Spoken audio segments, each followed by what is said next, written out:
Абайдың 20-шы қара сөзінде былай деп айтылған екен. Тағдырдың жарлығын білесіздер, өзгертілмейді. Пендеде бір іс бар, жалығу деген. Ол тағдырға адаммен бірге жаратылған нәрсе. Оны адам өзі де тапқан емес.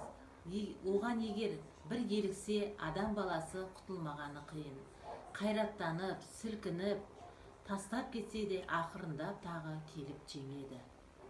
Ақыл түгел, ойлы адамның баласы байқаса да, осы адам баласының жалықпай тұғын нәрсесі бар ма екен?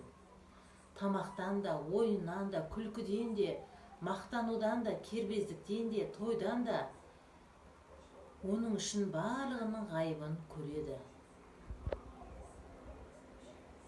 Бірақ осы жалығу деген нәрсені көрем деген, көп көрген, дәмін, бағасын бәрінен де баянсыз біліп жеткен ойлы адамнан шығады.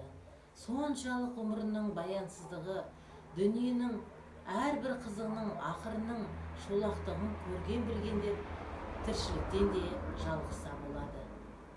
Бұлай болғанда ақымақтық, ыңғайсыздық та бір ғанибет екен деп 20-шы сөзінде осылай деп айтып кеткен.